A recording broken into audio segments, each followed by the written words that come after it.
حسبي ربي جل الله. یہ رات بیدار رہنے کی رات ہے، متوجہ رہنے کی رات ہے، غفلت سے نکلنے کی رات ہے.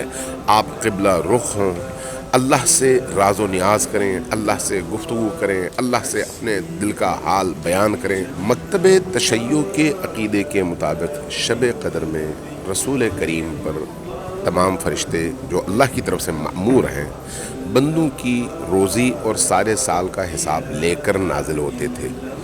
رسول کریم کے بعد مکتب تشیع کی تفسیر کے مطابق زمین حجت خدا سے خالی نہیں ہو سکتی. سبسکرائب کریں اور بیل دبائیں تاکہ کوئی خبر رہ نہ جائے.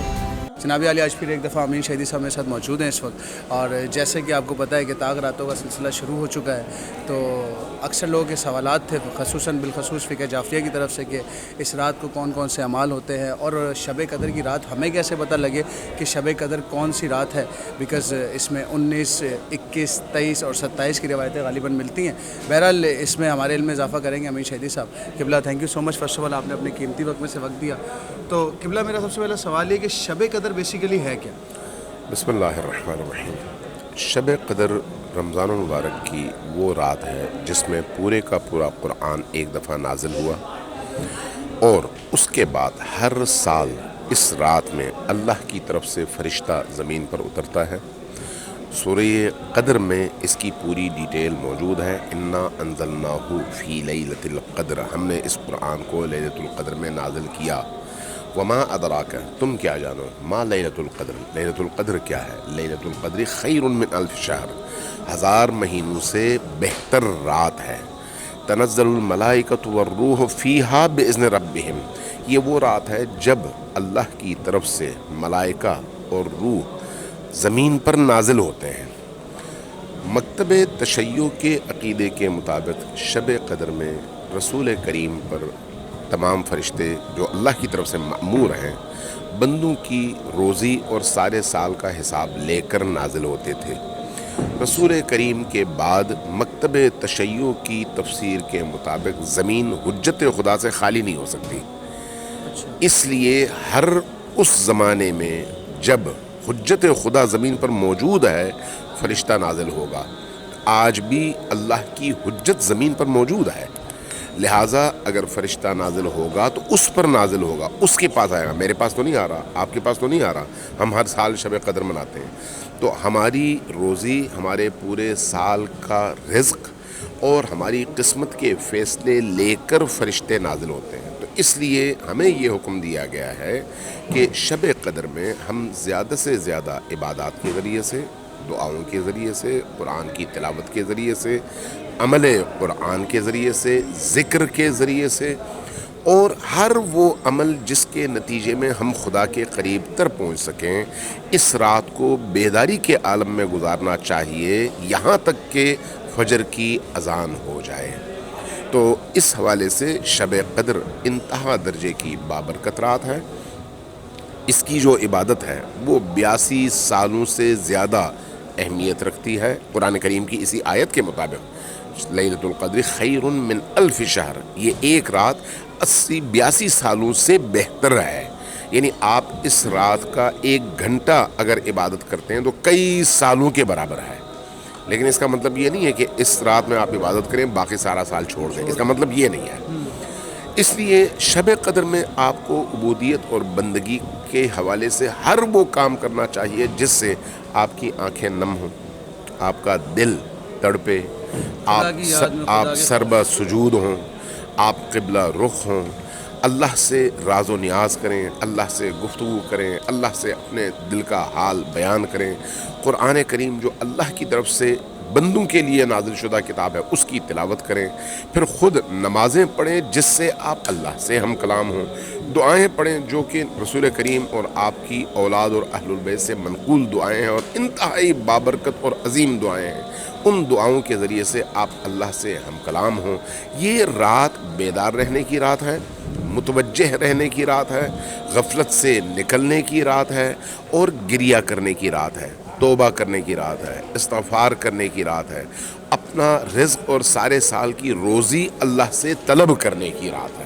بالکل. اچھا امین شہید صاحب مجھے یہ بتائیے گا کہ کیا ہمیں پتہ لگ سکتا ہے کہ یہ کون سی ایک رات ہے؟ کیا اللہ نے ہمیں یہ کیوں نہیں بتایا؟ میرا یہ سوال ہے. اللہ نے بتایا تھا. مشکل یہ ہوئی کہ صحابہ کرام کے دور میں نبی کریم جب موجود تھے تو اسی رات کے اوپر گفتگو چل رہی تھی. یہ علماء اہل سنت نے لکھا ہے, یہ میں شیعوں کی روایت بیان نہیں کر رہا.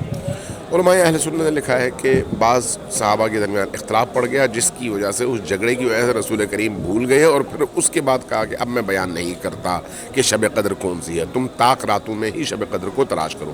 یہ اہل سنت علماء کرام فرماتے ہیں.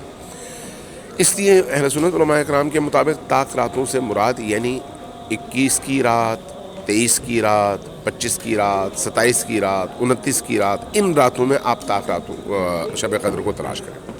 اہل البیت علیہ السلام کی تعلیمات کے مطابق اہل البیت نے رسول کریم سے یہ روایت لے کر ہمیں بتائی ہے کہ 19ویں رات کو تیاری کرو, اعمال انجام دو. اس کے بعد 21ویں رات کو اس سے زیادہ اعمال انجام دو, یہاں تک کہ 23ویں رات آئے. 23ویں رات شب قدر ہے, اور شب قدر کی جتنی بھی علامات اور فضیلتیں بیان کی گئی ہیں وہ اس رات میں پوشیدہ ہیں, 23ویں رات میں.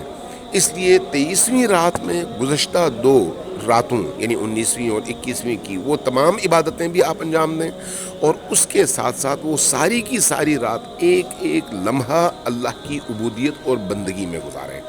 تو اس اعتبار سے مکتب اہل البیت کے مطابق 23ویں شب قدر ہے, مقدرات انسانی کے فیصلوں کی رات ہے. آپ اس رات کو جاگیں گے تو اللہ دے گا, آپ اس رات کو مانگیں گے اللہ دے گا. آپ اس رات جو مانگیں گے اگلے پورے سال کی آپ کی روزی کا تعین آپ کی ان دعاؤں کے نتیجے میں ہوگا جو اس رات کو آپ انجام دے رہے ہیں. لہٰذا آپ نے اس پورے سال کے لیے جو مانگنا ہے وہ اس رات میں مانگیں, اور صبح فجر کی اذان تک مسلسل اللہ کی بارگاہ میں عبادت اور بندگی بجا لاتے رہیں اور اللہ سے طلب کرتے رہیں. اور سب سے اہم چیز جو اس رات میں مانگنی چاہیے وہ اپنے گناہوں کی مغفرت ہے. اللہ تبارک و تعالیٰ کی طرف سے رحمتوں اور برکتوں کے نزول کو طلب کرنا ہے, اور اسی طرح سے مہدی آخر الزمان علیہ السلام کے ظہور کی دعا مانگنی ہے, چونکہ اگر ان کا ظہور ہو جائے تو پھر دنیا کی تقدیر مکمل طور پر بدل جائے گی. اور یہ رات ہے بھی امام زمان اور امام مہدی آخر الزمان سے اپنا رابطہ مضبوط کرنے کی رات. تو اس والے سے مکتب اہل البیت کے مطابق اس رات میں آپ یہ تمام اعمال بجا لائیں, لیکن کسی بھی لمحے کو آپ ضائع نہ کریں. صرف یا سجود میں, نماز میں, قرآن میں, ذکر و فکر میں, اور اللہ سے راز و نیاز اور گریہ و زاری میں اس رات کے ہر لمحے کو بسر کریں. ماشاءاللہ. اچھا قبلہ, میرا آپ سے آخری سوال یہ ہے کہ قرآن کی بات ہو رہی ہے, خاص و عام میں یہ کہا جاتا ہے کہ شیعہ مکتب فکر کے 40 پارے تھے, 10 پارے بکری کھا گئی. اب یہ قرآن کا ذکر ہو رہا ہے, رمضان کا مہینہ جس میں قرآن نازل ہوا, تو میں چاہ رہا تھا کہ میں اس سوال کا بھی جواب لے لوں. دیکھیے, جھوٹ کے پاؤں تو نہیں ہوتے. اس طرح کی روایتیں بالعموم دشمن تراشتے ہیں اپنے مخالفین کو بدنام کرنے کے لیے. تو اس اعتبار سے تشیع کے خلاف پوری تاریخ بھری پڑی ہے پروپیگنڈوں کے حوالے سے, اور اس میں ماضی قریب میں بھی اگر گزشتہ 30-40 سالوں میں آپ دیکھیں تو ایسے الزامات لگائے گئے جن کا دور دور تک حقیقت سے 0.01% بھی تعلق نہیں تھا. صرف دشمنی, عداوت اور بغض کی وجہ سے, اور یہ بغض اصل میں اہل البیت سے بغض ہے, شیعوں سے نہیں ہے.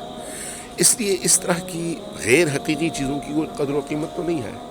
قرآن وہی ہے جو اللہ نے اپنے رسول پر نازل فرمایا, جس کا آغاز بسم اللہ الرحمن الرحیم الحمدللہ رب العالمین الرحمن الرحیم مالک یوم الدین سے ہوتا ہے, اور جس کا اختتام سورۃ الناس پر ہوتا ہے. یہ جو 30 پارے ہیں, یہ جو 114 سورے ہیں, یہ مکمل قرآن کریم ہے. ہاں, ہمارا یہ عقیدہ ضرور ہے کہ قرآن کریم کی وہ تفسیر جو نبی چاہتے تھے اور نبی بیان کرتے تھے, وہ تفسیر اس وقت لوگوں کے پاس موجود نہیں ہے. قرآن موجود ہے, قرآن کی وہ تفسیر موجود نہیں ہے. کچھ چیزیں موجود ہیں. ہم یہ کہتے ہیں کہ ائمہ